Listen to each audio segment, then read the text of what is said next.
Good afternoon, everybody. Declare the council meeting open and welcome all attendees. It's Thursday, the 27th of June. Please be aware that the meeting is being live streamed and the video will be publicly available on YouTube. Remember to speak clearly into your microphones and one speaker at a time. Also, the latest reminder is to turn off mobile phones, and of course the exits are conveniently marked exit, should anybody need those. Moving on to the open section of the meeting, there are no apologies because we're all here. There's no public forum or report, and any late items, the referendum is included in the agenda, so it's a normal item. Any confidential business to be transferred into the open, it's only the acceptance of minutes, and any desire to change the order of business. I've heard of any. Okay, so confirmation of minutes and matters arising is the first item. So you've got minutes there for Tuesday and Wednesday, 21st and 22nd of May.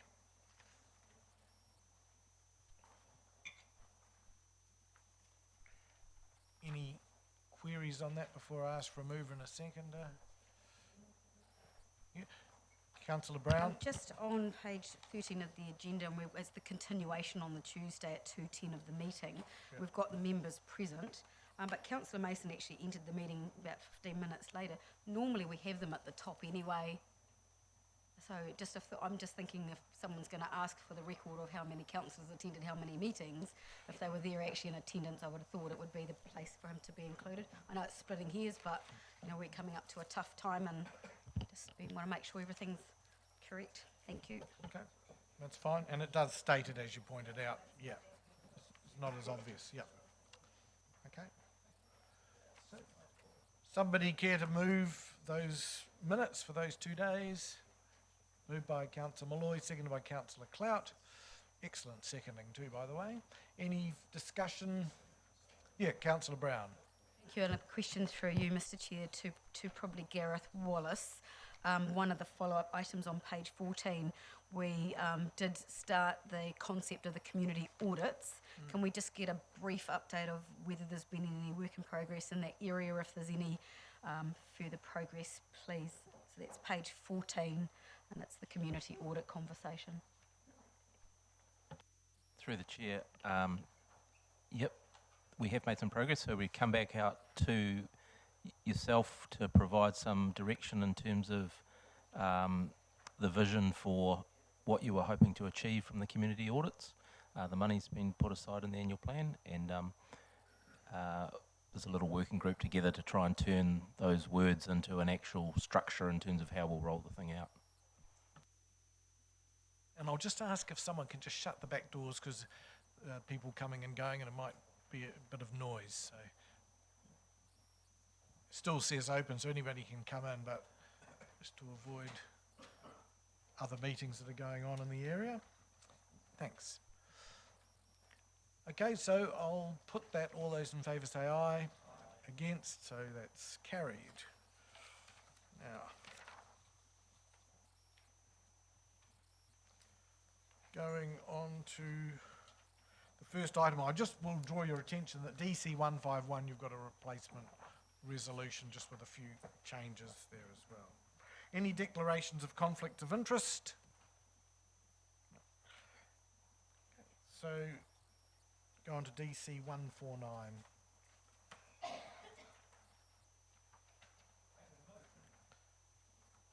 Okay, so moved by Councillor Kurak. Have we got a seconder? Seconder, Councillor Clout. We would like to speak to it and have any discussion. Not only that, it's certainly matured over the years, and it's an excellent document and well supported in terms of the detail required to make it very unchallengeable. So it's regarding the nexus in terms of the development contribution charge versus the actual cost. I think it's a good document. Okay.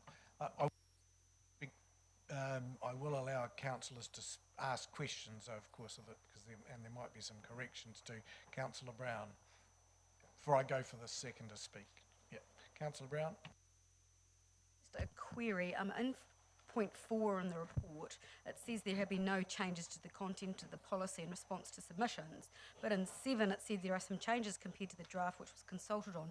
So does that mean it's the changes that elected members, councillors or staff have made versus changes that came up from submitters? Is that the difference? Because one says there's none and some says there are, and they kind of contradict each other a little.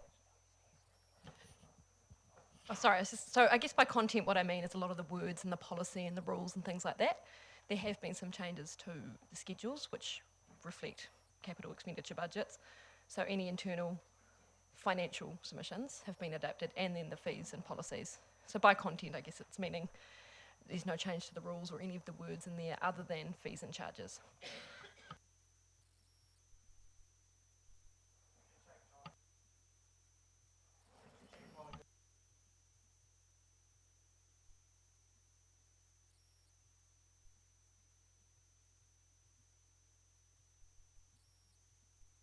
I did have a question through to Christine at the PSOC meeting on Tuesday. The question was raised around the Southern Pipeline and the true cost.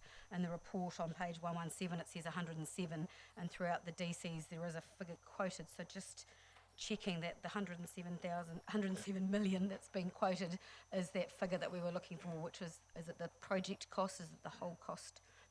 Following on from Tuesday's request for further information.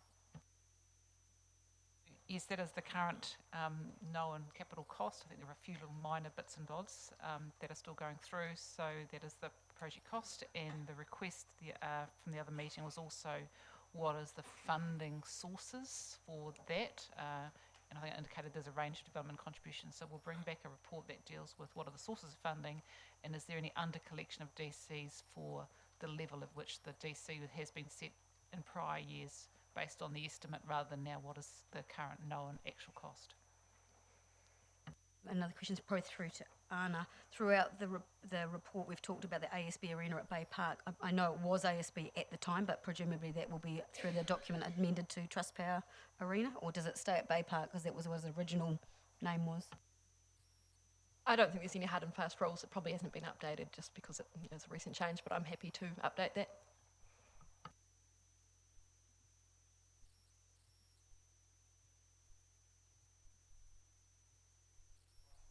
Thank you. I just note that there's been some very minor changes or increases in the DCs compared to the draft policy, and of course some extra increases due to the Southern Pipeline. But overall, I believe that this is a very fair and reasonable way that we apportion particularly the costs of growth infrastructure.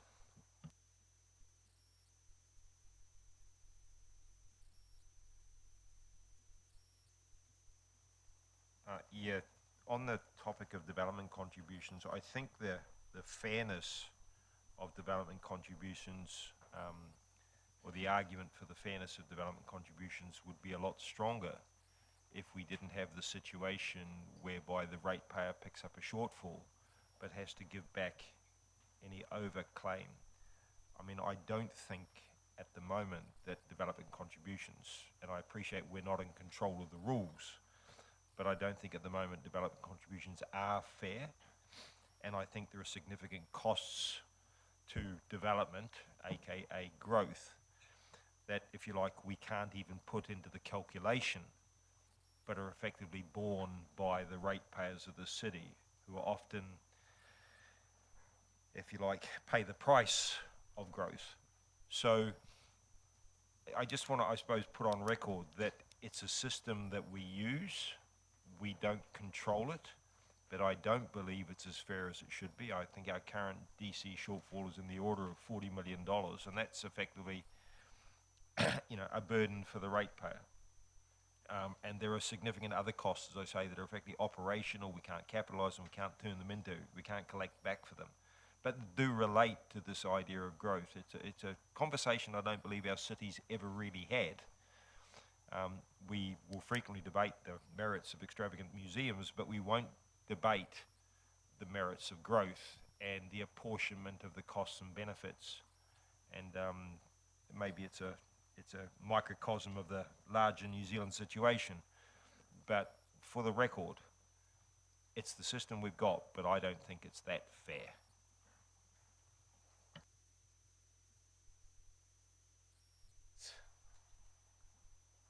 Councillor, yeah, I mean, I would echo the comments about it's not a particularly fair way to, that the ratepayers do end up paying for growth on many occasions, and I think it was evidenced when we just wrote off that, was it $30 million over 10 years? But I really look to government to take a bit of a lead on this and create a better system, because this is the system under which we legislatively are required to work under. And as I pointed out in a recent example, the GST alone if you take an average house and section price of 700,000, and there are 1,000 sections, and that's what we normally build every year, that's $91 million to government. $91 million to government. And I think we really do have to look at government deciding to share that out and help ratepayers out who have borne the cost of the growth, and more than just financial cost, but also the impositions that growth often brings. That's to the average ratepayer.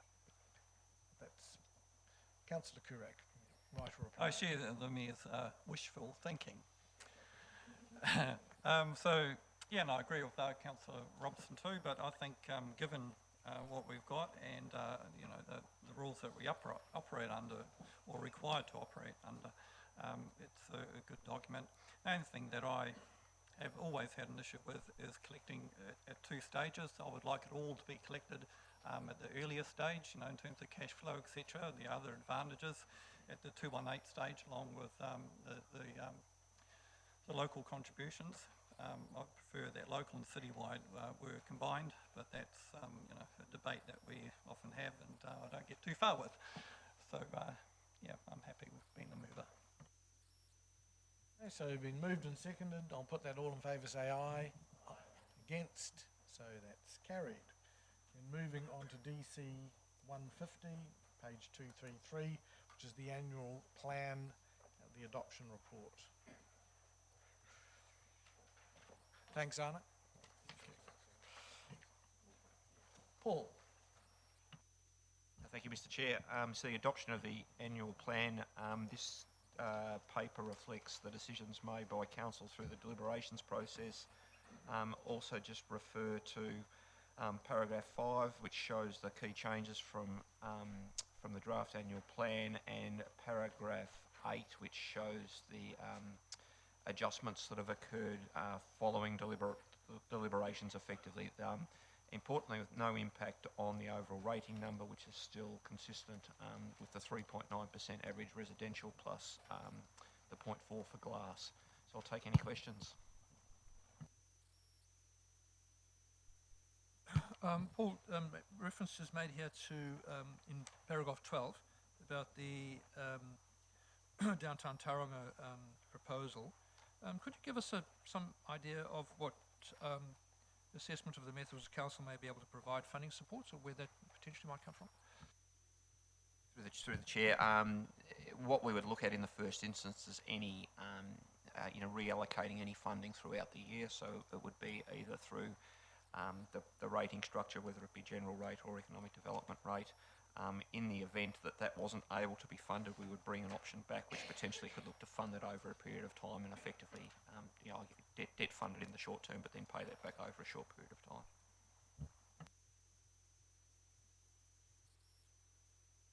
Councillor Robson. Yeah, it's in context, and again, it's. I try to get certain things on the public record if it's possible. There's always discussion about the level of debt this council carries, and I know last triennium there were some efforts made to separate out where the debt burden lay, and it's really to provide information for the community to understand, why our books look the way they do. There's often an assumption that all the debt is, if you like, on the ratepayer in the first instance. Now, what we know is we are the last resort in many situations. When things go wrong with a property development somewhere, or things go wrong with a set of apartments that are leaky or whatever else, it's always council that's standing at the back. But certainly, as we go forward in planning and grow the city, a significant amount of the debt is recovered by development contribution. So I suppose my question is,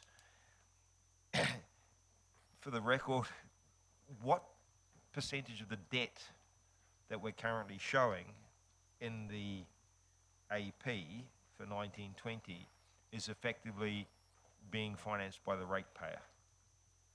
And how much of it will be repaid, if you like, by some other source? Do we have that? Catherine, have you got that figure? 67% is rate funded.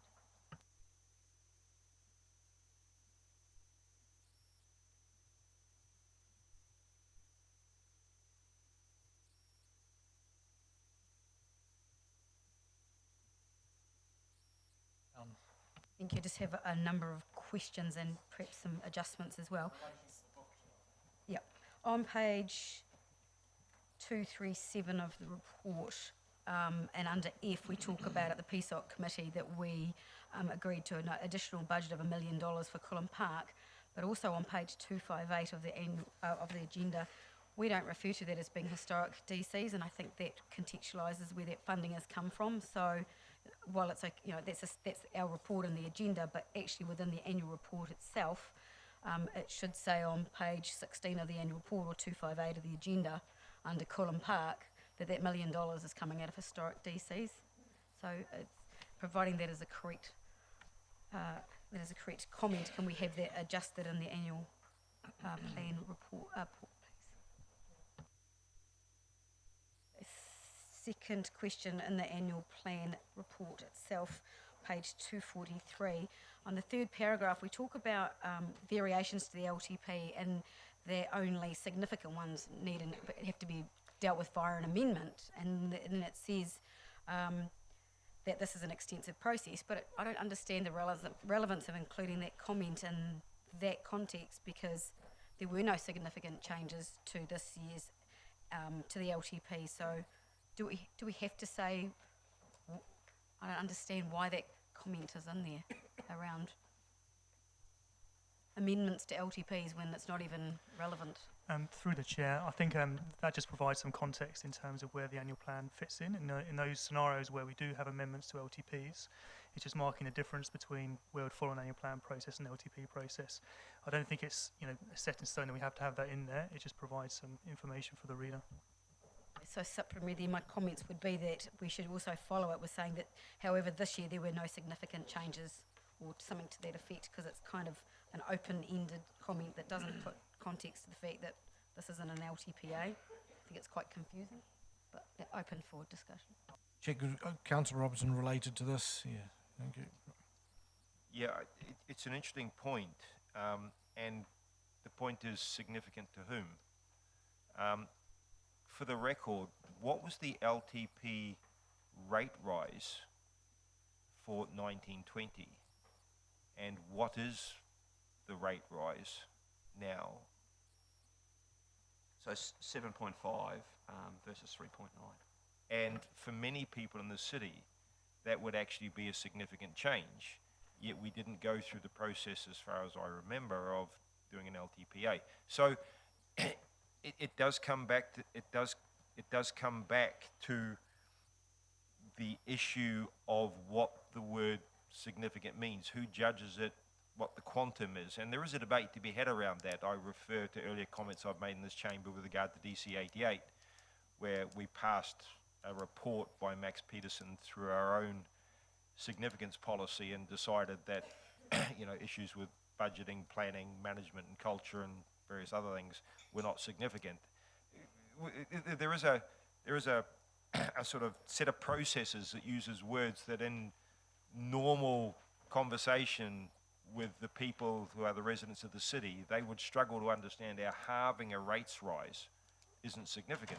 And given the amount of debate and discussion that went on in this chamber, you would have to suggest that by many, reasonable views would be that that is a significant change. So I'm supposing, having opened this can, can we get an explanation of why that sort of movement in the rates increase isn't significant?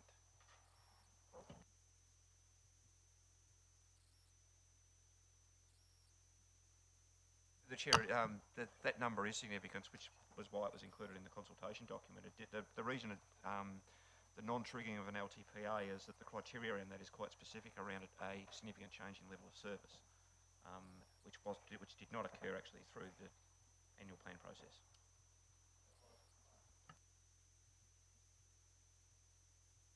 Councillor Brown, yep. Apologies, No, that's I fine. do have You a- did raise it with me before. You got it. Okay, You've got so- a number of points. It's good. I'll bring that up last. On page 251, again, it just around that Coolum Park development, there should be some asterisks there around being the historic DCs, and perhaps wondering if the streetlight upgrade, Councillor Robson often talks about this, where we don't put it into context there, that's largely funded by NZTA for the streetlight upgrade, so maybe just some asterisks, because the significant amounts of money going towards those two projects particularly, and it does speak to those investments in the capital program. Yes, we'll include those.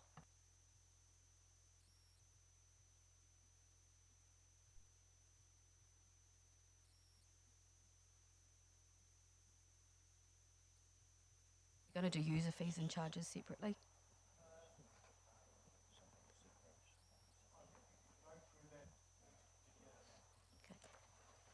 So just, there are quite a few little typos, etc., that I've already given to Robin because they're just insignificant. But I just had a couple of questions. Ben's clarified the one on the historic village. It's got the word proposed, but he's going to amend that. But a question through to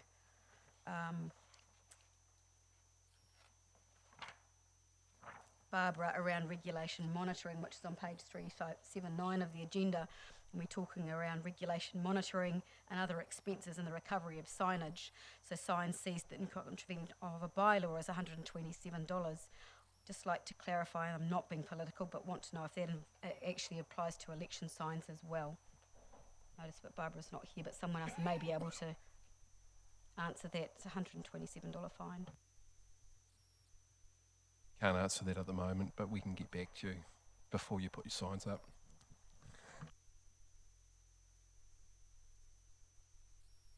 Yeah, can I just record it as a candidate expense? Yeah, thanks.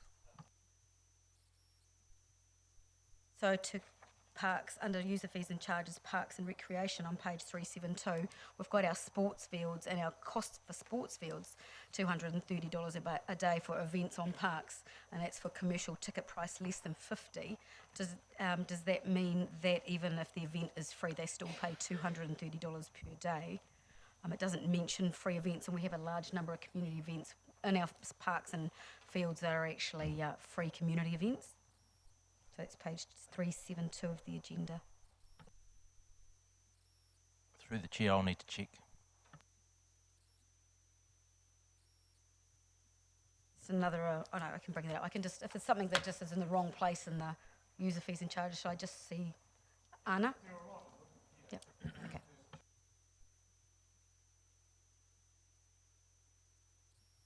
I think the chief executive is authorised to make minor changes, so yeah, that would be Final fine. question is just wanting to know why councillors were given a glossy 100 and something, nearly 100-page plan of something that we haven't yet signed off.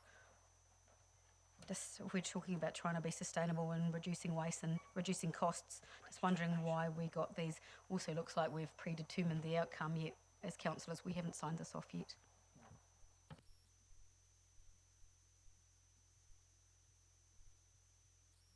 Yeah, through the chair, the mayor.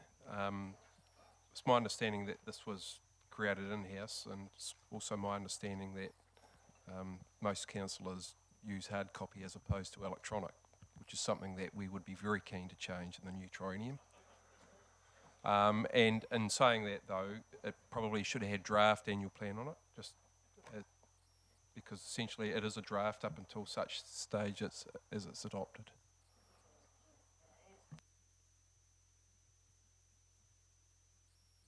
so any more points about DC 150? Yeah, Councillor Morris. I read somewhere last week about parking fees going up on 1 July. Of course, council hasn't adopted this year's annual plan with the user fees and charges. So how did that sort of come out as a release before my colleagues had decided what's going?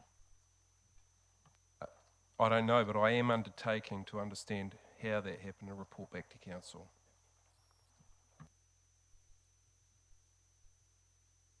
Okay, if there are no more questions, I'll look for, yes, Councillor Robson. More an observation with your indulgence. The repeated reference to getting a clarity around the funding sources for things going forward in our annual plans. We are in the middle of producing an annual report, and I suppose I'd like to think that staff are hearing the repeated questioning and seeking of clarification around funding sources, and that our annual report will make an effort to make those differences in terms of funding very, very clear when we report council, make the situation with regard to the debt levels very clear on how much is being borne by the development community and how much is being borne by the ratepayer, just to get that clarity, and perhaps more so this year than, and perhaps every third year, it's more important to get that clarity about the quality of information we put in the public domain. So just, if I can receive an acknowledgement that that's been heard, I'm not asking to control the annual report, but I believe it's really important that when we use a number, and also often when we talk about expenditure in an area,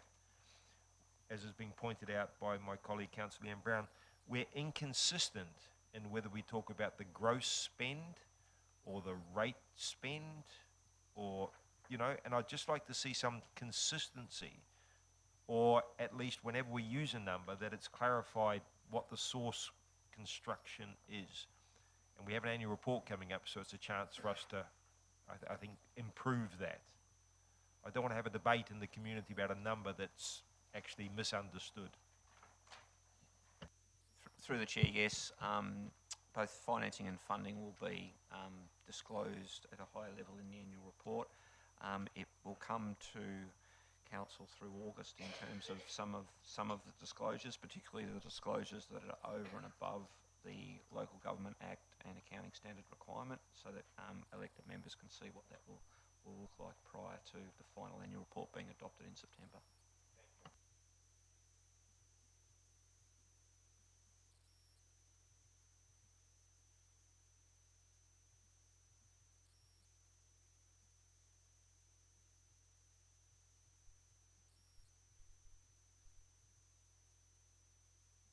Yeah, it's been an interesting process, and obviously there's been an attempt to address, I think it is a significant issue. I think the rate increase is a significant issue, the level of rates increase. I'm conscious of the number of people in our community who have limited or fixed incomes, and sometimes both limited and fixed incomes. It's been a process that this year I've found smoother than in the past, and I suppose I'd be happy to put on record that I've felt that there's been a degree of working with between staff and councillors that, certainly in my somewhat limited experience, I think this is my fourth rodeo, has been a significant improvement on the past. I'd like to thank those colleagues that supported the move to a 3.9% rates increase. I'm conscious that it's still more than twice what inflation is. But, I commend this annual plan, and I would hope it gets unanimous support. We've had the debates, we've made the decisions. There are some implications. I believe there are some significant decisions in here. I hope as many in our community are able to read it as possible, and for those that want a synopsis, I hope they approach their councillors and they give a fair and accurate view. But yeah, I commend it to everyone.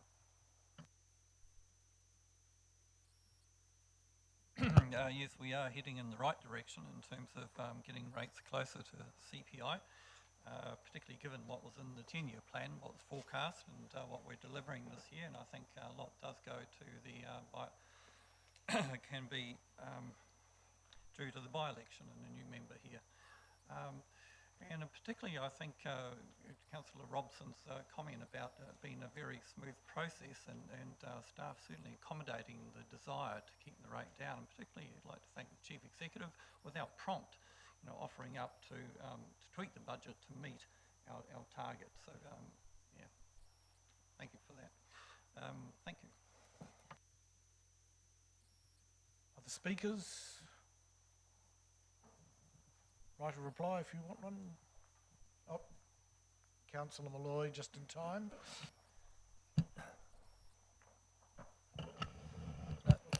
Certainly don't want to hold you up, Your Worship. But just want to thank the staff, in particular Paul and his team, for all the work that they have done. We certainly put out some challenges for you from time to time, but you always seem to rise to the occasion and deal with them. So a big thank you for that. I'm with the annual plan, and I'm disappointed we're not able to provide more support for the CBD. I know we are supplying support, but I personally feel we need more. There's 150 empty spaces there. If you calculate out the loss of turnaround of money in our community, you're talking between 15 and 30 million a year. That's something we can't afford as a city. That money needs to be circulating in there. I also look forward to improved relationships. This may be my last chance to say anything, so if you'll persevere. Certainly look forward to improved relationships, because I believe that a lot of our problems over the last 3 years and prior to that have stemmed from poor relationships. I don't believe our relationship with the community has been good. I don't believe our relationship with the staff at times has been good. When I got back into council this time round, there are many good relationships, but there's some areas I felt was quite toxic. We're actually working in silos, which wasn't helpful, and because of that, I believe we've finished up in situations like we have. Well, that certainly played a part in it. And even our wider relationships are just as important. The Western Bay, the Regional Council, NZTA, Smart Growth as a result, our relationship hasn't been good. And I believe that needs to turn around. I'm also confident it is turning around under our new CEO, and that we are heading in the right direction. But if our relationships are good and they're strong, it means you don't have to worry about the other person's activities or their work. You don't have to get down into the weeds. So it's all about relationships. If you have a good relationship, you're communicating all the time, and you trust one another, it means you don't have to interfere in the other party's work. And we have had a tendency to do that at times. So just with those few remarks, I would certainly support the work done and this motion. Thank you.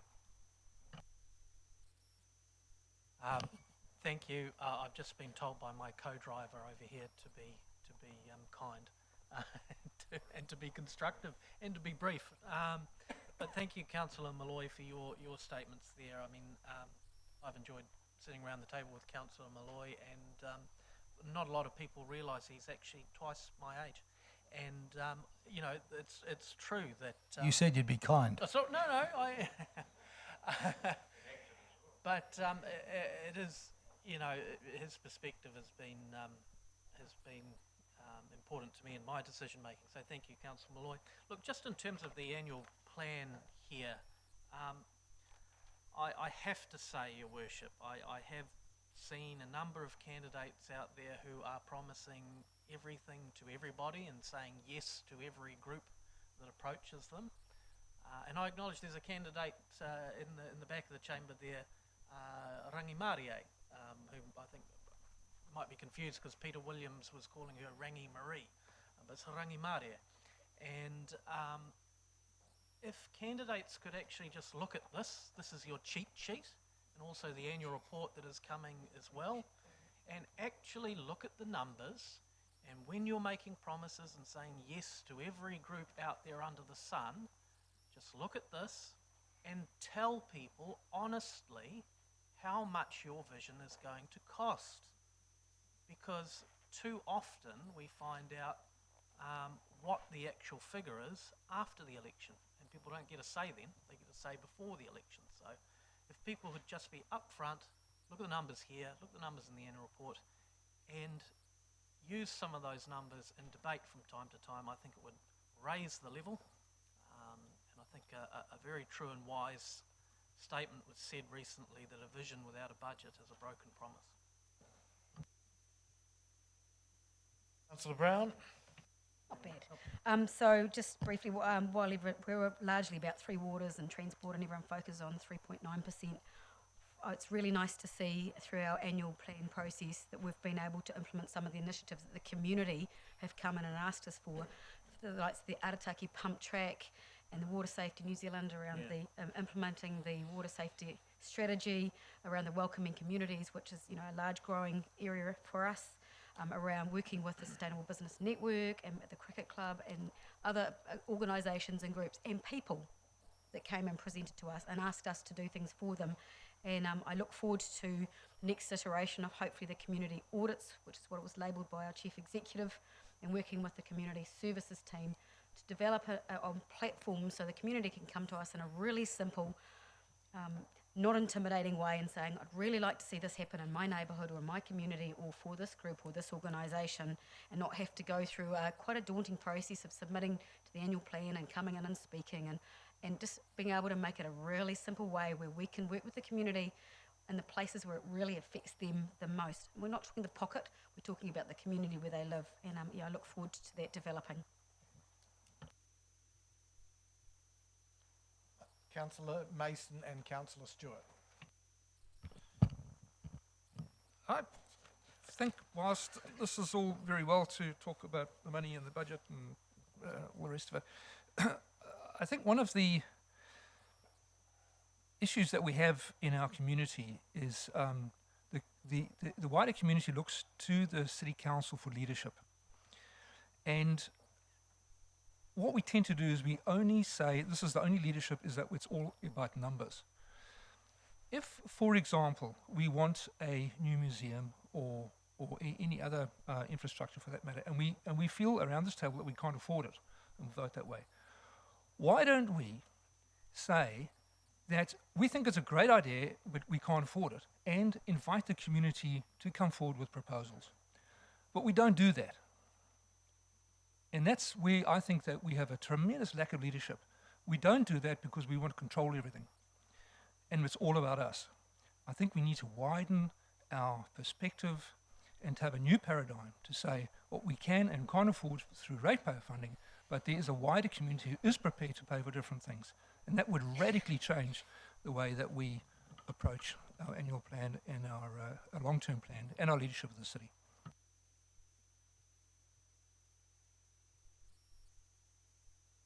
Thank you. Yes, some good comments around the table. I believe this annual plan has been more collaboratively done than in the past, and it is the result of submissions and discussions among elected members in the chamber here. We haven't always agreed on things, but this is, at the end of the day, we adopt this annual plan, and so I'm happy to support the motion on the table and thank our Chief Executive and the staff for the input into it. Thank you. Yeah, I certainly acknowledge the work that goes in from our staff. I think they put up with enormous amount through these processes with changes, last minute changes, requests. So I think they handle it very well, and I appreciate it every time. I'm not sure this process has been any different than the numbers that I've been through. It's always a question of rigorous debate and winning some, losing some, and coming to a position where you generally agree to go forward with an annual plan. That's what we're tasked to do. Without an annual plan, without a signing off on rates, the city grinds to a halt. Although I have seen some councillors in the past not support an annual plan or a rate setting, which is rather strange. But look, we are where we are. I certainly share some of the sentiments that Councillor Mason has expressed, that we are really choking our city by this focus on cost all the time. And ultimately, when you choke something, it starts to be deprived of oxygen, blood supply, and the resuscitation is sometimes far more expensive. And I think we will encounter that in the future. This is a growing city and it has growing needs, and we have to look at what makes for a healthy city. But I certainly support the annual plan as we present it. We've had good discussion and good debate.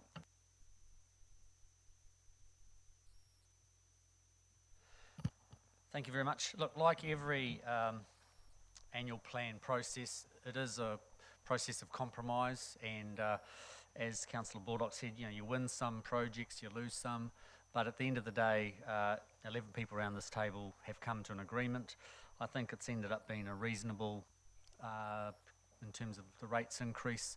I share Councillor Mason's point about not really going back to the community and saying some projects do require greater community input and funding, and I think that is something that we should learn for the future. I'm very pleased to see that we're still investing in the vital infrastructure that allows our city to grow, whether it's roads or cycleways, our water, wastewater systems. So we're still investing and doing our part to allow the city to grow, because it just keeps on growing, and that's always going to give a cost imposition on the ratepayer. Thank you to the CE and staff who have offered up some cost-saving ideas and initiatives, which means we didn't have to necessarily go through line by line every item, and so the staff have done that, so congratulations. But as I say, this is a massive exercise in compromise, and looking forward to starting all over again very shortly for the next annual plan. Okay, I think this is all part of a change that we're seeing in an attempt to do things with the community rather than to them, which was the phrase coined we have heard in the past. I think we're faced with a number of big issues in this plan. And probably it notes on one of the pages there that, for example, the NZTA subsidy that we used to get for local roads is no longer something we can take for granted. So we're faced with all sorts of constraints on our budget and spending, even if we are to keep the rates to that level of double inflation, which apparently is these days regarded as affordable. I think we need to earn the confidence of the community, the way we do things, before we can even entertain anything above those sorts of levels. And the community wants to see that the money that they've entrusted to us is going to be spent wisely. It's great to think of alternative funding sources, but in the end of the day, there doesn't seem to be a fairy at the bottom of the garden with a money tree, and most of those alternative schemes, whether they be called public-private partnerships or whatever else, seem to rely on the ratepayer as a backstop if things go wrong. The private bit suddenly disappears and the public are left to pick up the pieces. So I think it's wonderful, and I would dearly love to see someone come along and say, for example, a museum or various other stadium, that we're going to really take the risk on it and we're really going to deliver this without the ratepayer as a backstop. And unfortunately, I've yet to see it, but I think it's quite a good challenge that's been issued by Councillor Mason, and I look forward to that perhaps happening if that is indeed the case. Councillor Robson, right a reply. Yeah, for a minute there I thought this was going to be short and sweet, and some of the comments that have been made, I think, reflect a degree of, lack of experience in really making significant trade-offs with things. And it's kind of sad in some ways. I think I'll just pick up a couple of words that have been used. One of them is relationships.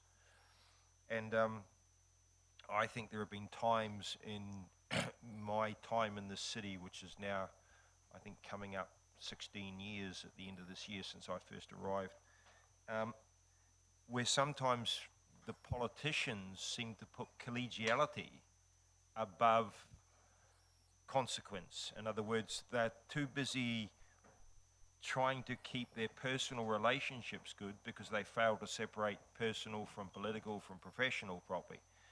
And they compromise in a way that actually doesn't provide what the community needs. And I think a lot of what we see, the consequences we see, are in fact the consequences not of poor relationships, but actually relationships that are not strong enough to survive robust debate. In other words, people don't do the win some, lose some thing. They see that as a personal win-lose. They don't see it as a community win-lose. They have their battles that they're fighting for their particular group. And I don't think it serves the community well when you have people adopting ideological positions or particular hobby horses and pushing them in a place where, and let's move on to the word leadership, where they're leadership in their own minds. They're leaders in their own minds. But the truth is, you're not a leader if the community's not following. If you're not listening to the community, if the community's not there with you, then you're not a leader, right? You're merely an advocate. You're a voice. And I don't think that's ever been the intent of the Local Government Act, to put people in a space where they fight over what they want.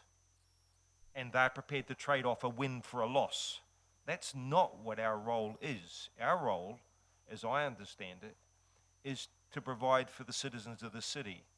And seeing things in that adversarial way, seeing things in this, I don't think it helps us. I do think, I genuinely, for the record, this has been a very different process. One of my early experiences in this chamber was getting presented effectively with a draft plan which had been labelled by staff in a way that was at best pejorative and at worst totally unprofessional. And the change that I've seen since I've come back in and since the Grenfell effect's starting to work its magic, it is significant. And I put that on record.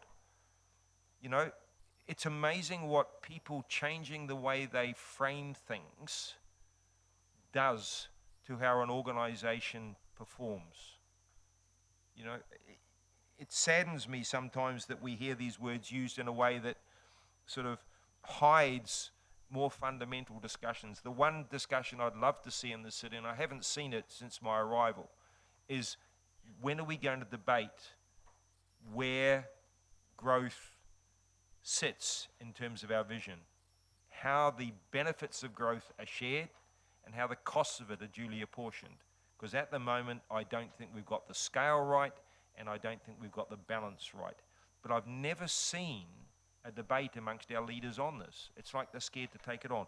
And just one last final point on relationships. Central government, at the moment, in my view, are a shambles. I don't know what's happened today in terms of the reshuffle, but something needs to happen, not so much in terms of the people, right? Rearranging the people on the Titanic is not going to help, right? Point of order, Mr. Chairman. Councillor Robson's trying to boil the ocean here. Can we stick to the topic, please? The point is, relationships were raised, so I'm speaking in reply to the issue of relationships, and I'm speaking in reply to the issue of leadership. In fact, two words that Councillor Max Mason opened the door on, so I am speaking in reply. I am on topic. We have two significant relationships that we have as a council. Western Bay of Plenty District Council and Regional Council, that's one. Our local government neighbours, if you like, and the other one is central government. Central government has let this city down badly. Whether under blue or red leadership, central government has let this city down badly. And it's time that we had leadership in this city that was prepared to take that to central government. Not in a collegial way, but prepared to fight for this city. And with regard to regional council, quite frankly, they appear deaf and dumb. And so one final comment on relationships. If regional council are serious about their recent decision to issue a climate change emergency, I would ask that they immediately withdraw the diesel buses they've foisted on the city, replace them with electric buses. I would ask that they make the buses free for the people of the city to get the people out of cars. And I would ask that they provide a bus service that doesn't impose on certain parts of our city ridiculous and Victorian concept of interchanges. Thank you. Through the chair, I would like to apologise for bringing up the word relationships. Okay, I shall put the resolution. All those in favour say aye. Aye. Against? So that's carried. And thanks very much to staff. We actually have to think about over the course of the year, we've put a lot of time, and you've put a lot of time into the discussion and tweaking the figures in response to our request. So thank you for that. Right, DC 151, and it's the one in front of you on your table. Through the chair, just the amended paper on the table reflects the legal review that we didn't receive back until quite late last night. It's largely just talking to, there's some date changes in there and some wording changes. There are no changes to numbers through the rates resolution. So these numbers reflect what's in the funding impact statement, which is part of the annual plan process that you've just adopted. Well, I'm happy to move, if there's a seconder, unless you've got any questions first. It is something we've discussed. Seconded by Councillor Clout.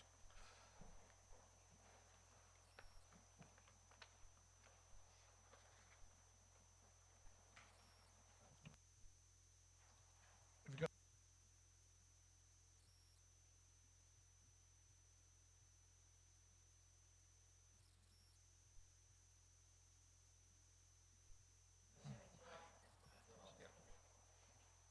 So this has been the subject of considerable discussion just in speaking to it, and it was always around that 3.9% plus the cost of recycling.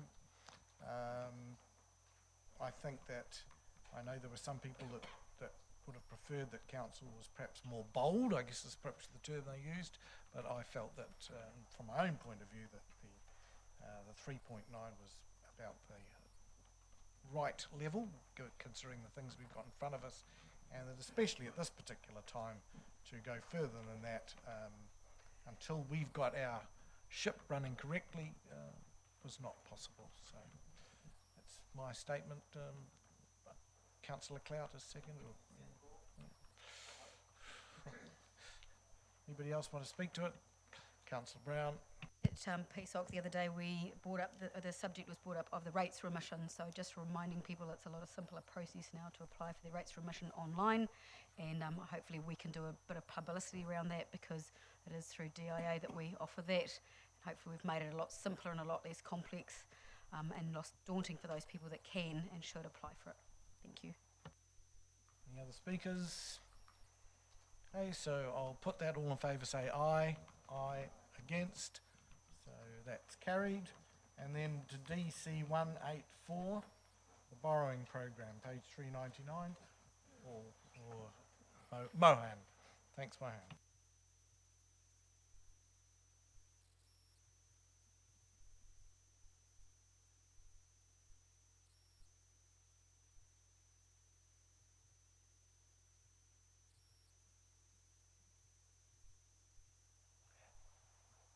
This borrowing program aligns with the annual plan council approved, and outlines how much we have to borrow in this coming year. 141 million of that 45 is refinancing existing debt. Apart from that, we are planning part of those figures. The Housing Infrastructure Fund, we've drawn down 8.3 million now, and further 42 million to be drawn down during the coming year. Happy to answer any questions. Any questions for Mohan on the borrowing program? Councillor Kurak. The word is that the central bank is going to do another drop. Not today, but the next one, whenever it is. What sort of impact will that have, or likely have?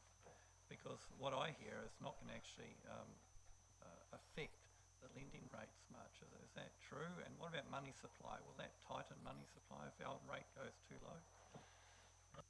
From money supply, unlikely it'll change much. The Reserve Bank is there to make sure the system is in balance. As of yesterday, the Reserve Bank announcement, the market's now pricing 80% chance of a further rate cut in August now, and another one in the new year, which wasn't expected before, partially pricing it for March, April next year. So that means OCR will go down to 1% if that happens. But there's a lot of global issues that's going to impact on that. So that's good news. We priced in 2 rate cuts for the annual plan in the pricing wise. So if we get one more, it'd be even better. So it's about $120 million will impact on that, so another 0.25%. So it's significant. And also the timing of these rate cuts. So council's in a good position. The average rate currently end of June will be 4.67, and by June 20 will be 4.33. And if you look at it on a net basis, net interest, it's another 0.25% less than that even now. So rates are coming down. At the moment. Any other questions? Somebody care to move? Moved by Councillor Robson, seconded by Councillor Kurak. Want to speak to that, Councillor Robson? Yeah, just to note that this is as the rates resolution was a natural consequence, if you like, of the annual plan, so the borrowing program, if you like, is a natural consequence. They flow from the same source. Just to put on record that, again, specifically, that the Treasury function of this council, I think, does an excellent job. And I think it's one of those functions of council that's sort of overlooked. But the Treasury function of this council does an excellent job in terms of managing the financing sources that we have. You know, the funding is a function of council, but financing some of the decisions that are made in this chamber is a responsibility in many ways of the Treasury function. I think they do an excellent job. So thank you, Mohan.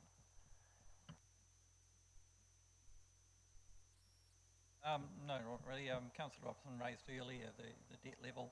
I just had a look and did the calc in terms of the debt forecast for the end of 30 June 2020, divided by the anticipated number of rating units, it works out to $9,317 that each property underwrites in the city. I heard, what was the figure, 67% is funded, interest cost is funded by the ratepayer.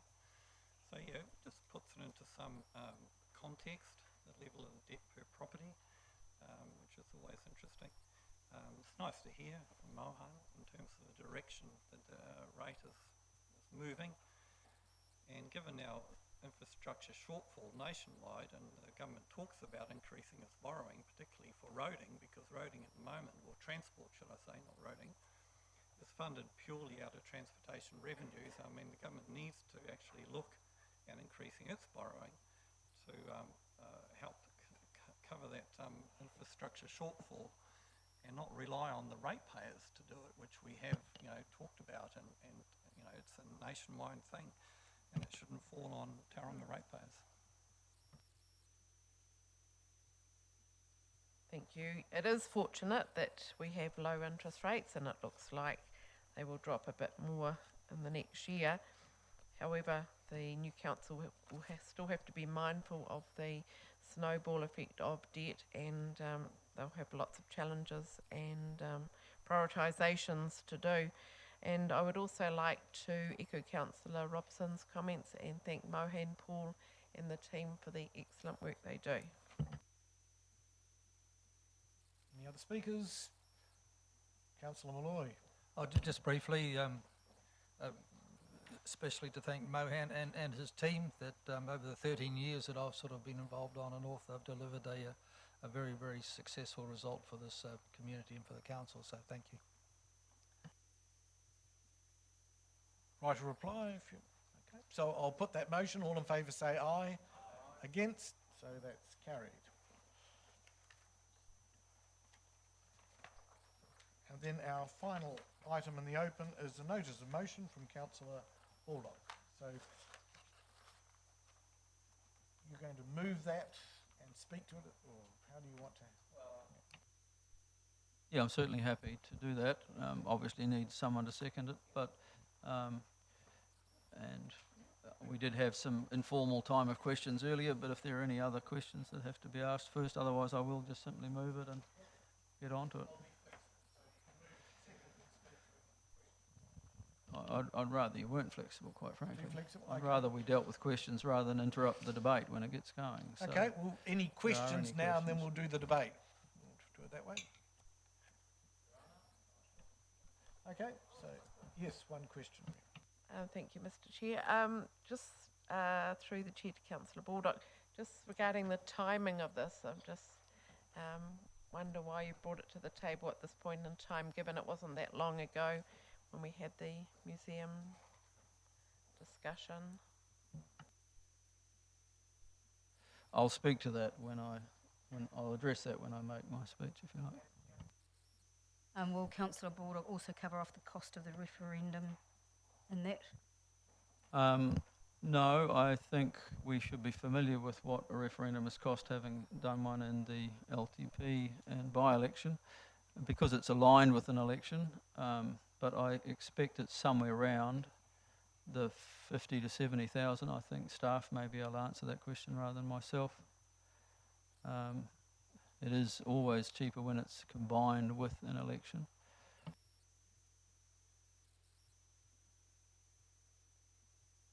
Staff get a able to give first- us, Big difference between 50 and 70. Yeah. At what point we, yeah. Robin, yep. Within that bracket, the difference from the last one, of course, was the use of online voting. So that was the costs won't be identical. And Councillor Robson, did you have a question at this stage, or no?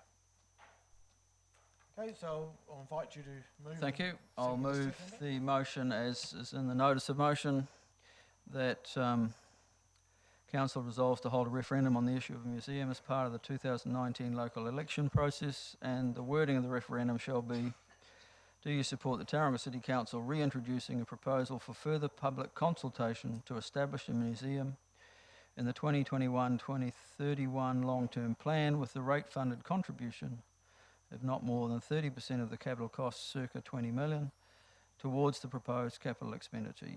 Answer yes or no. Seconder for that, Councillor Malloy. So you have the floor. Thank you. I shall start my clock just so that we keep things ticking over. You'll excuse me. So I have written considerable amount in the background, which is there for people to read.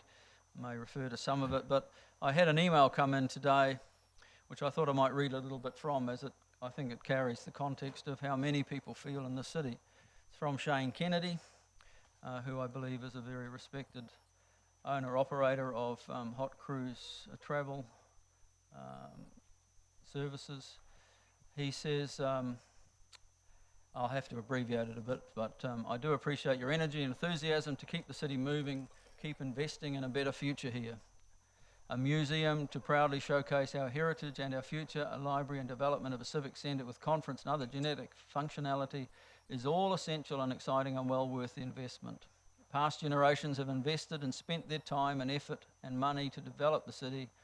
It's incumbent on the current residents to do the same and consider others, especially younger people here, rather than just their own personal interests. It is time for many residents to ask themselves, what do my children and grandchildren need for a brighter future, rather than myself? A question everyone needs to have the courage to ask. Anyway, good on you, Larry. The city needs and deserves investment in places to go and things to see and entertain us. Roading is critical, of course, but if we are driving places, there needs to be things at the other end, otherwise it's all rather pointless. Well, that's quite an important point. No one should think that I have my priorities wrong. I am absolutely committed to the roading priority. In fact, I was the first to speak in this triennium at the Smart Growth Committee about what we needed to get done in the city, and we're now underway with the UFT project and the committee which I chair. But that doesn't mean we abandon everything else. Sam and Louis came and made submissions during the LTP, who are really an example of the youth of the city. The last museum was canned in 2007, and we began to look at it, led by the former council in 2016, 15, 16, into this triennium, and it having been stopped. That is a period of about 12 years. That is an entire generation of young people in this city who have not had the benefit of a museum to go and learn about their history, the local history. And I think that is a terrible shame, and I do not want to wait another 12 years and see that pass before we do move on this project. Some people say, forget it, it's dead. I can't do that. This is something the city needs. Our young people need it. They need to be able to be informed about the history. If a referendum is held, if this is supported today and we move into the next LTP, it will still be potentially 6 to 7 years away before this project would be finalised. And that's almost another half of our young people's education where they will not be able to go and see. When I spent time in the Battle of Gate Pa exhibition in the 150th anniversary, I have seen the impact of what knowledge does to people as they walk through that exhibition. And that's only one exhibition that could be on display in a university in this city. So I will continue to pursue it, and I believed gaining support from a poll which showed 65% support for another referendum was going to be sufficient, given that 59% was sufficient to actually kill it before. It's rather interesting now that some of my colleagues are starting to try and dissect the 65% who have clearly indicated they want to have another go. That doesn't mean all 65% are going to vote yes, of course, but they want to be engaged. And we say many speeches about how we want to listen to the population. I quoted in the report comments from the recent Tangata Whenua Forum, where they said, again, Tangata Whenua were very disappointed in the final decision taken by Council in 2018 in not including a museum to be built at the Cliff Road site in the long-term plan, despite our comprehensive participation and involvement in the consultation process. I know that Kaumātua and Kuia were moved to tears, some to extreme anger, really, at what had taken place, and that grieves me considerably. They are not alone. There are many in the city who feel we missed a very, very important opportunity to move forward and to get rid of this reputation of being the city without a museum, the 5th largest city in New Zealand. When we had the consultation over at Devonport Road, one of the things that stunned many people was the wall of shame that was put up, which was simply the comments of people who had come in and participated in this consultation with the faint hope that maybe, having started it, we were going to finish it. And it said things like, we don't know that we will. These people always lose the backbone. They buckle at the knees at the last minute. We don't finish it. Why are we starting it? Perhaps we should have. Perhaps the previous council should have had a referendum at the by-election that brought Councillor Leanne Brown to the table. And then if the result was negative, you wouldn't have started it, and all the money and all the time would not have been spent, and the hopes that were raised and then dashed in the city would have been avoided. I set up the poll to ask the question, do you want this to be continued, basically? Are we to give it up now, or should we revisit it? And I believe there's a clear 65% who are uncomfortable. You may, if you delve into the figures deeply, and you can't do it overnight, but you'll see that some people who didn't vote in the referendum are included there who want to have their say. I don't know why they didn't take it last time, but they do. And since that referendum, and since the election in 2016, there have been many more people moved to the city who are stunned that we do not have a museum here to tell our story, to bring us together as people, to understand our joint cultural and historic place in the city and the things that have happened, which can do a lot to bring healing and reconciliation and move us forward into the future. In the wording of the referendum, it may upset some here about how much is in it and what isn't in there, but it says that we would just simply re-establish the process into the LTP. It will not happen without a clear demonstration from the community that there is support. It shouldn't happen, really, because otherwise we'll end up in the same place again. We'll go through get everyone's hopes up, put money to it, continue consultant reports. Currently, I believe there is still some good information that has been developed through the last Better Business cases that can be carried forward and used as we go into the next LTP, whoever is returned to this table and its privileged position. Is there confusion around the 30% of capital costs? Well, that's what the experts told us, that you could always rely on raising 70% of the capital costs externally. So it is simply based on that evidence that we would, whatever we do and whenever we do it, you will be able to only, the ratepayers will only have to commit to 30%, and which back in the proposal that was received then, generated by the community who had input into what kind of museum they wanted and what they wanted the museum to have in it, and how the museum could reduce OPEX by having commercial activity going on. All of that costs more money in the CAPEX. So it is circa around $20 million. But of course, going into an LTP process where we have further consultation, plenty of opportunity to test again the community's support. I know one councillor wants us just to go back to telephone polling.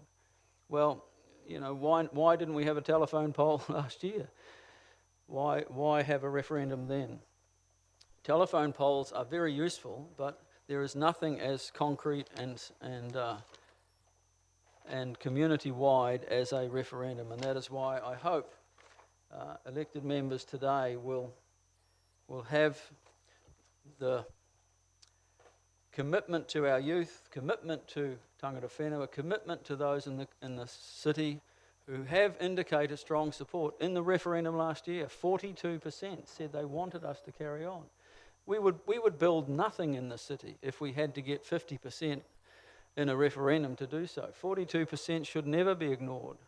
And I believe in this, if we have this referendum at this election, we will see a greater participation in the election, and there will be, I think, a very, very strong possibility that there will be more than 50% support for us to re-engage with the community. We have set aside, as someone said, $70,000 for further consultation, but what will be the point of spending that $70,000 again raising hopes in the community that we may do something if we're not going to be committed to seeing it through to completion? So I ask you to consider that, my colleagues, and I'll be happy to address you in a right of reply. And that is my 10 minutes on the dot. To the Chair, you indicated the degree of indulgence, so through the Chair to someone who knows, how many people gave a response in the last referendum? How many responses did we get? Yeah. If you could share that, how many people?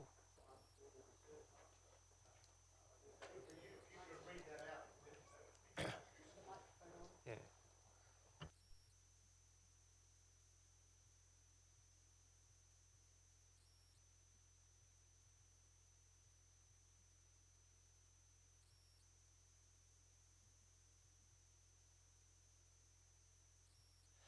Through the Chair, it is with some trepidation I speak before Councillor Robson.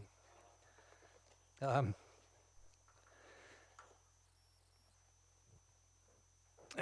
believe I'm going to need to choose my words fairly carefully here. You know, I've been a strong supporter of museums for quite a way back. I think with Mary Dillon, the museum on the waterfront, which if we had done then and got that built, it would be a hell of a lot cheaper than what we're going to have to spend in the future. Every time we put it off, we just ramp the costs up to the community. The museum issue is not going to go away, and I believe we need to play a strong part in it, and this will enable us to do that.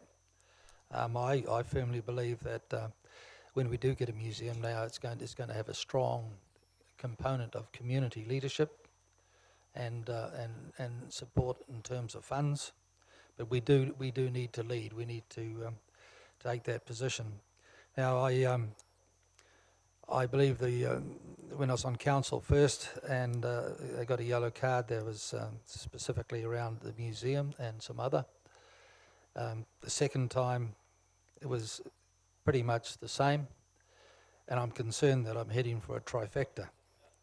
But I absolutely support this, and it's not going to go away, I can assure you. We can either assist and help, or we can stand in the background, but this is going to happen, and it will not go away. So we need to move forward with it, and I support, absolutely. The question was, how many people voted in the referendum? Is that what you're asking? The voter turnout was 31.23%, being 29,927 votes.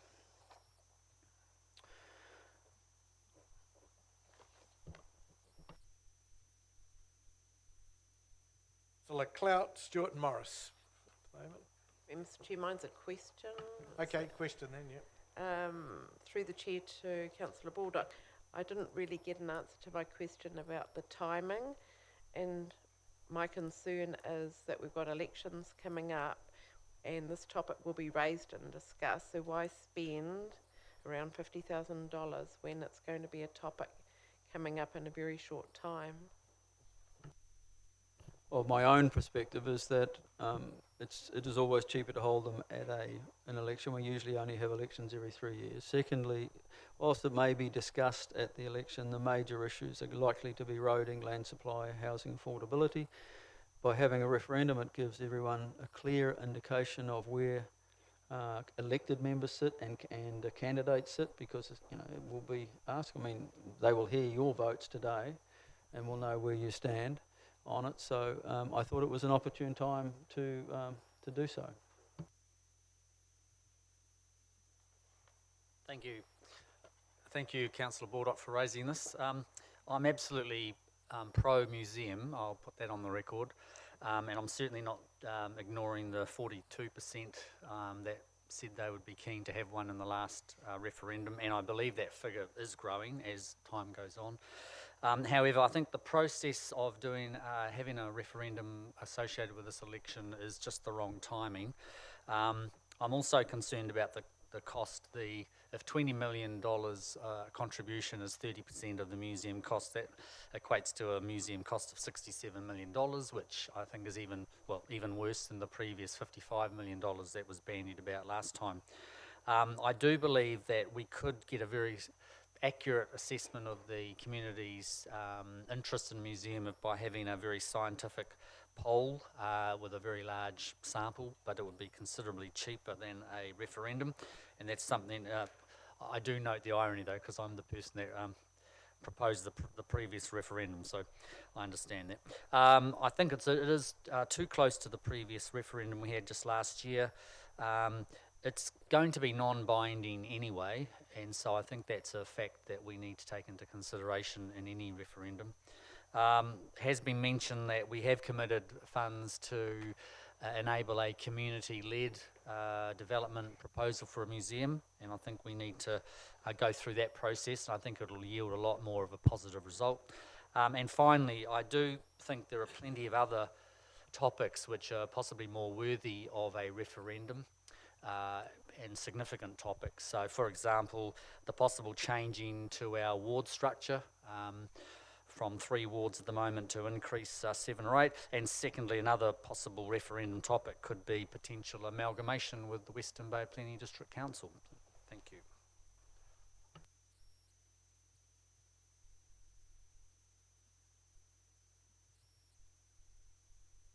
Thank you for your guidance, Councillor Brown. No, thank you to the mover and the seconder for raising this for debate, because I think it is something that will continue to be debated in the city for years to come until it finally comes to fruition. In terms of the positive I can see from holding a referendum at the same time of the election actually speaks a little bit to what I was saying earlier.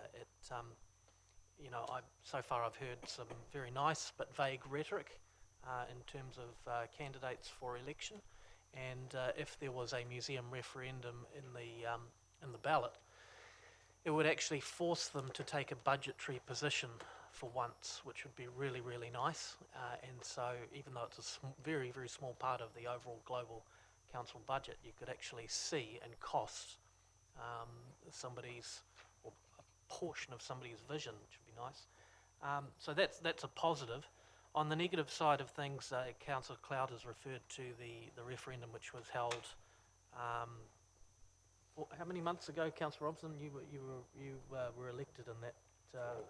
13 months. 14 months or so. Glorious months.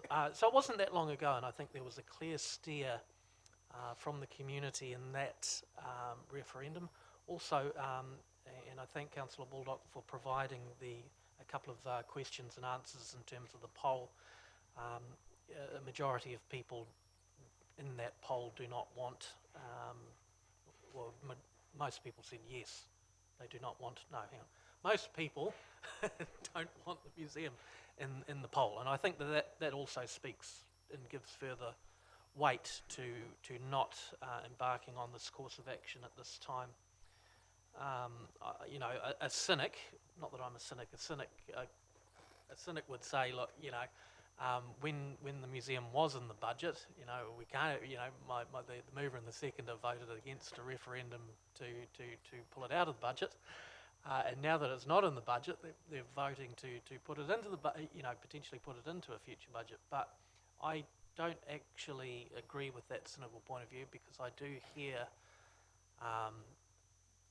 Councillor Baldock and Councillor Malloy, and it is from the heart, and it's real, and I acknowledge it.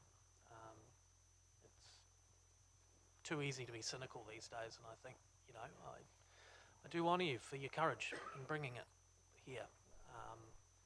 But at this time, I think the will of the community is clear, and we don't need to go through the exercise of another referendum. So I've got Councillor Stewart, Kurak and Brown and Granger. Thank you. I'll start off with what Councillor Morris just said. You know, the last referendum wasn't that long ago, so that's certainly something to take into account. And for the record, I am very much pro-museum. If the right processes are carried out with the right engagement with the community, and there's no predetermined location, and the cost is something that's sustainable going into the future, and we consider very carefully the ongoing operational costs, which of course flow on forever. So I think we've just gazumped ourselves over many years. We've spent millions of dollars with consultants, which would have gone a long way to actually having a museum. So it's, I remember at one of the, I think it was the long-term plan or annual plan discussions, I think it was Councillor Robson moved a large amount for a museum. It might have been $20 million, which myself, Councillor Morris supported, but unfortunately Councillor Baldock and others didn't support. So yeah, we could have perhaps had something if that had been supported at that time.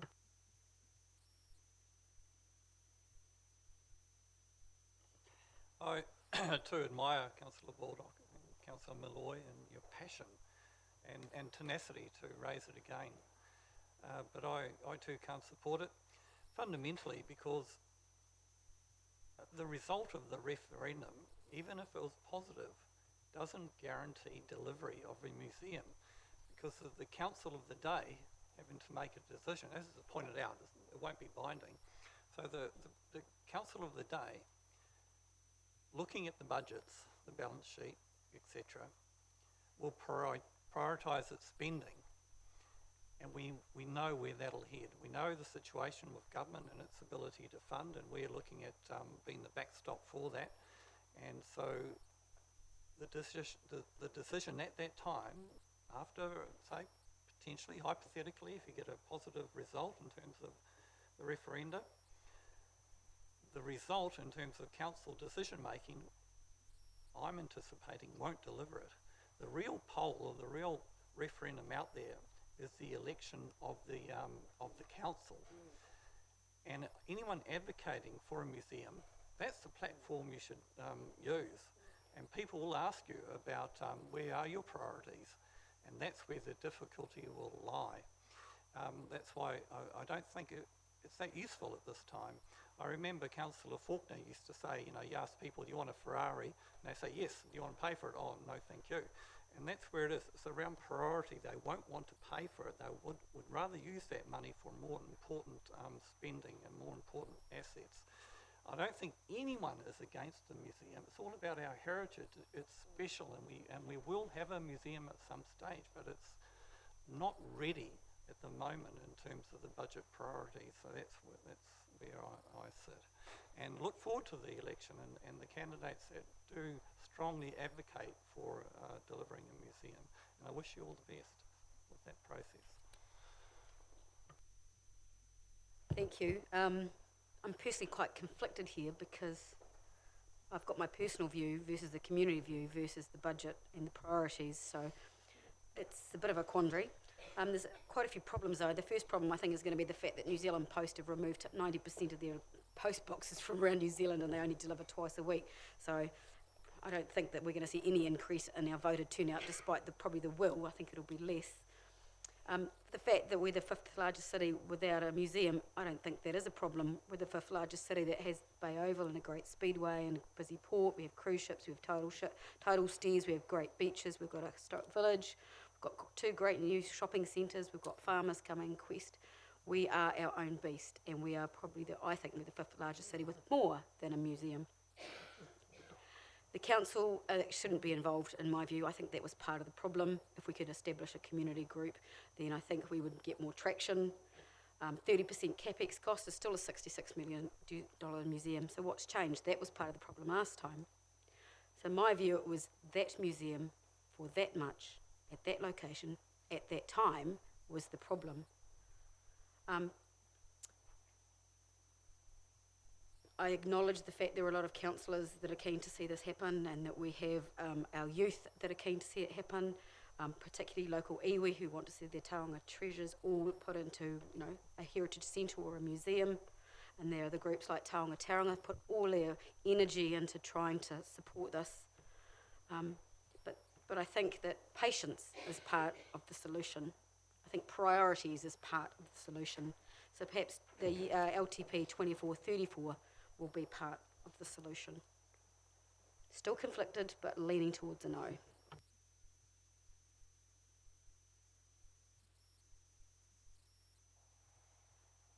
Hey, thanks, Councillor Baldock. I've got to say one thing. You're a trier, and you keep trying. You keep trying. I can remember when our ex-mayor used to tell me the same when I first came on council. You win some, you lose some. Suck it up. Never forget that. Just remember, Councillor Baldock, we've tried a number of times now to try and kick this off, and it's failed. The timing, I feel, right now is not the right time. You mentioned there that this is something the city needs, and this certainly needs it now. But I feel that's not correct. There's greater priorities the city needs right now, and we often get reminded of that. A little bit of common sense, and first one up on the list is traffic, transport, congestion, right at the top of the list. And I feel that the $20 million could be spent, I feel, certainly in a lot of those greater priorities. You mentioned about the 41% support. Well, in my mind, that's less than half. I think my maths were as good as yours at school, I think, too. As soon as I see something like 60 to 70 odd %, absolutely, that's when I'd change my tune. As regards to, don't get me wrong in one sense, yes, we do need a museum. And you mentioned about the 5th biggest city. Yes, it would be great to have one, but not now. In fact, I can think of an aquarium that I'm working on at the moment that won't cost the ratepayers anything except supply the land, and we'll do the rest. That would probably include some of the Maori culture and artefacts as well.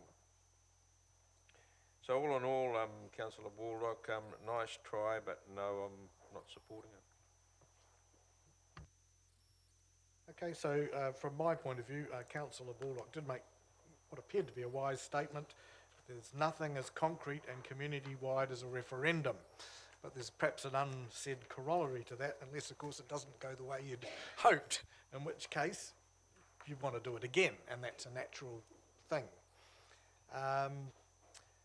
For younger people, I wouldn't dare to speak for what younger people want, but to give some balance to what's been said, I also heard a group recently of this council saying that, or telling council not to burden the next generation with unsustainable and ongoing debt and costs.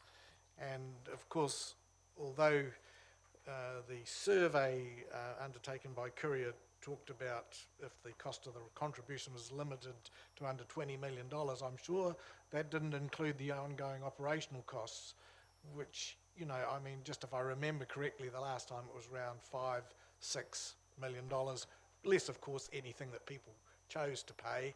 And of course, at the art gallery, I think they get a revenue of I don't know, $20,000-30,000 a year. So it's not significant, but you know, that does come into it. But that's what you're looking at, not just a $20 million council capex cost, but you're looking at every year funding the ongoing operations. And I know that is something that would tend to fall on ratepayers. Finally, I can probably say that TCC is really scratching around for funds for key issues that it's got, and I know it's not all about just the key issues, you've got to look at other things as well, and those are transport and housing. But I suppose in some ways it would give us this opportunity for Councillor Mason's earlier solution, whereby the private people truly do get involved and do not seek ratepayers as the backstop. And that's probably the only way at the moment that I see it being able to go forward, if that was indeed the case. So that's my points. And any other, have we covered everybody? Oh, Councillor Robson. In for a penny, in for a pound. Look, I'd like to thank Councillor Leanne Brown for pointing out that the issue to a certain extent is that museum and that place at that price. I thought that was really succinct. And I'd also like to comment to Councillor Kelvin Clout that you sort of were slightly apologetic that you were leaning towards not supporting a referendum this time and you'd supported the referendum previously. I'd like to compliment you, because one of the great things that museums show, if you go to them, is we evolve. You know, what we had 100 years ago is not what we have. We evolve, we get better, we learn. And in the light of knowledge, we change our behaviour. And there's that famous phrase, if you keep doing the same thing over and over again and expect a different result, and I can't remember how it goes, but it's not particularly complimentary about the people that indulge in that sort of behaviour. What concerns me, I suppose, more than anything, goes back to the priorities and balance. And it strikes me that I'm hearing we are starving, but we will only accept an invitation to a Michelin restaurant. It's been pointed out that a proposal to put a smaller sum in the LTP was voted against by the very people that are supporting this notice of motion. What's interesting is there was a museum expert, I believe, who used the figure $20 million, and I tested with him, was that actually viable? And he said yes, and 30% of that would be a $6 million figure. And of course a $20 million museum would have significantly less OPEX costs. It just seems to me that we are, if we consider doing this, what we're telling the community we're deaf, and we're confirming the very accusations that we're trying to change around, right? We're showing we're not listening. This is some sort of driven determination, and I don't doubt the sincerity of the desire to put this museum in place. But a couple of things I'll observe is how many other cities of any size have an Elms, because that place is stunning and it's real and it's authentic. And we have the Brain Watkins house on the corner here. And just recently, as a matter of fact, some 4 or 5 hours ago, I popped into a wonderful, wonderful art gallery And if you go to the top floor today, you will see some stunning carvings which reflect a heritage and a culture that we should be proud of. And to me, it's the lack of balance, the lack of nuance, the lack of prioritization, the lack of any suggestion that we're listening to the community. We will have a museum one day, and I believe we will speed that up. We will speed that up when those people who are so passionate about it temper their passion with prudence, right? Temper their desire perhaps to leave a legacy with actually delivering something. And my final observation would be, when I came on this council last term, and I have some colleagues that are from here from then, is there have been much discussion about a library in Greaton. And this had been through years and years of consultation and projects and JASMAX and architects and consultants, and the prices that are envisaged were just crazy.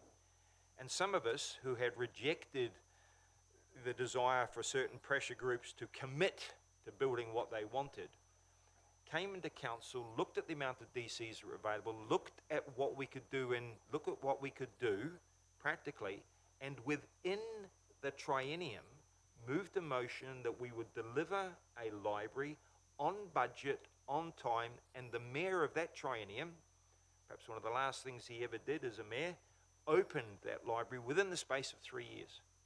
If you get it right, if you have community support, if the numbers stack, if the community wants it, it will happen. But if you insist and you run the line that I am starving, but I will only accept an invite to a Michelin restaurant, you lose all credibility. And that's, I think, where we are here. LeMason. Yep, lots of fine words all around. Kia ora. Thank you for coming to the supporters of the museum in particular. I was sort of weighing up whether to start with the word cynical or the word hypocritical in terms of some of the debate here. So I'll start with hypocritical. And the reason why I say that is because we have got a situation here where the majority, I think, of the councillors around the table are saying, we want a museum, but the timing's not right, or it's too much money, or whatever it is, a whole lot of seemingly positive statements. But not one of you has said, okay, let's put an amendment to the motion on the table and start with a small museum. In other words, I think somebody once said over here. Yeah, but the mover and seconder can, but before it comes, I think. The principle remains that it is potential to do some horse trading here, or some discussion, and get out of the binary thinking that unfortunately drags us down a lot. A very good point was made by somebody that $20 million, which is 30%, circa 20% of the total, means a museum in excess of $60,000, and that's a really good point. Why can't we start trading? Why can't we reduce it? Why can't we start with 10 million, 5 million, and work our way around, have the debate around that? Isn't that much, much more positive than simply going to a yes or no? And I believe the yes or no is really indicates that this is on the basis of prejudice, that people don't want a museum and they're not prepared to discuss the nuances around that. So that, I think, is a real blight on our decision-making ability, that we can't negotiate something that supposedly a lot of people in this chamber want. The second point I'd like to make is it seems to me a very cynical view when an overall perception, especially when it comes to museum, when we use the Oscar Wilde definition of a cynic as somebody who knows the price of everything and the value of nothing. There has been a lot of discussion about the value of a museum to our community. And I said just overlapping layers and layers of value to our community.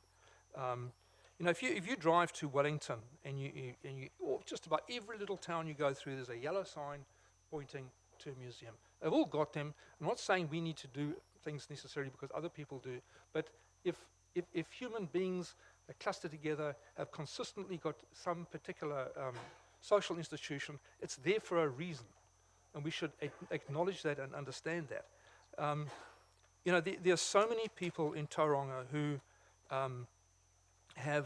are new, and they don't have that sense of ownership of the landscape and history. And it's not just history. Museum, remember that, it's not just about history.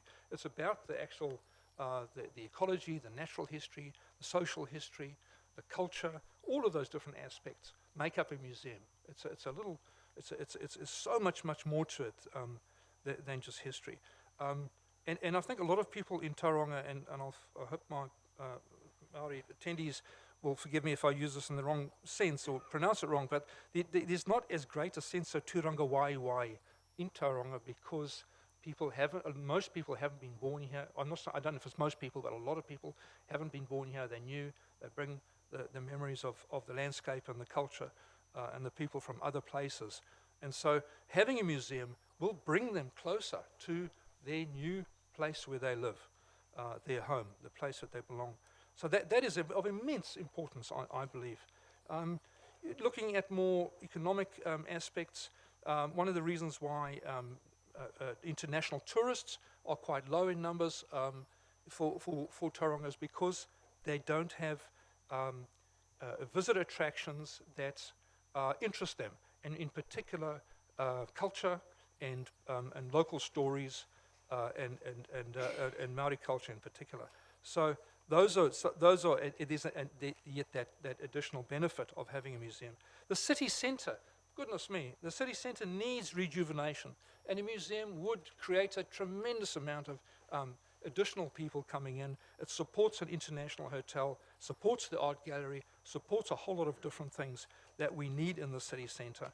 Māori is strongly supportive of a museum, as we know, and that yet is another part of the benefit that we get from a museum. So there are layers and layers of museum of value that a museum can brings to us, our city. So I'm absolutely supportive of this. I do think there's a risk. There are risks inherent in it, but I think the value of a museum is worth the risk that we take. I'm very happy to support the motion.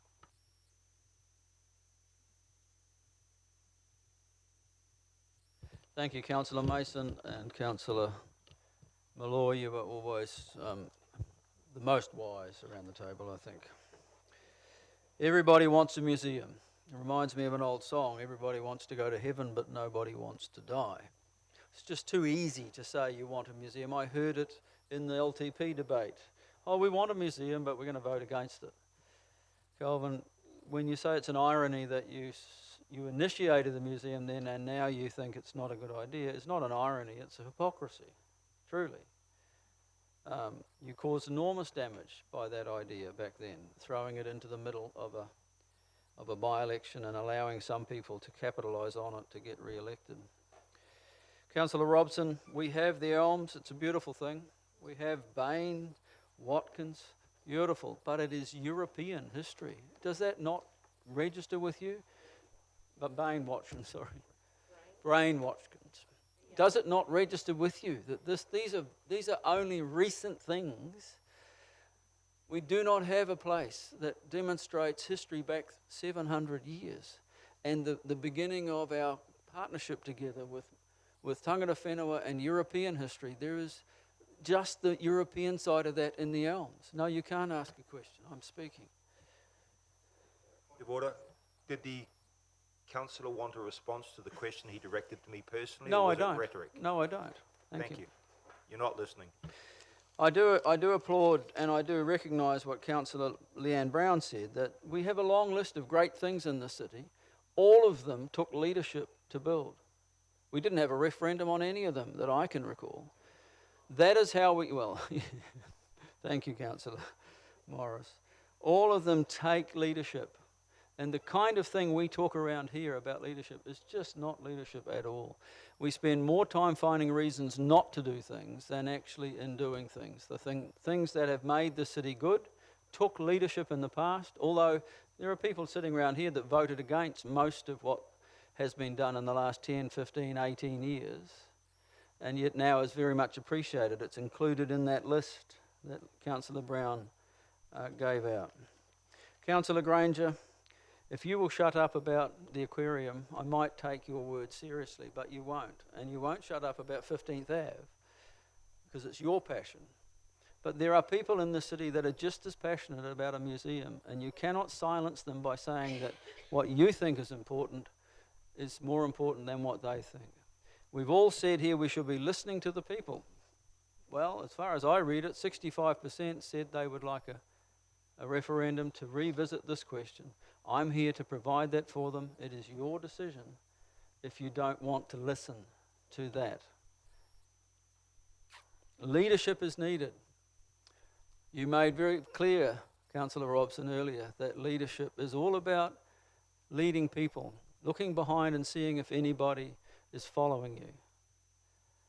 When I did this poll, I also asked about mayoral aspirations. You might be interested to know there's only 11 people out of 700 that would make you the leader of the city. You might want to think about that when you think about leadership. I'll take my chances on leading in this issue and many other issues in the city. And when we have an election, we'll all find out just how we resonate with the community. Thank you, Mr. Chairman. Okay. That being said, I will put it by show of hands. All those in favour, raise your hand. So Councillor Baldock, Mason and Malloy, and all those against, Councillor Robson, Morris, Brown, Granger, Clout, Kurak, Stewart and myself. So it is lost. Okay. So that concludes the open section of the meeting. Somebody moved into confidential by Councillor Brown, seconded by Councillor Clout.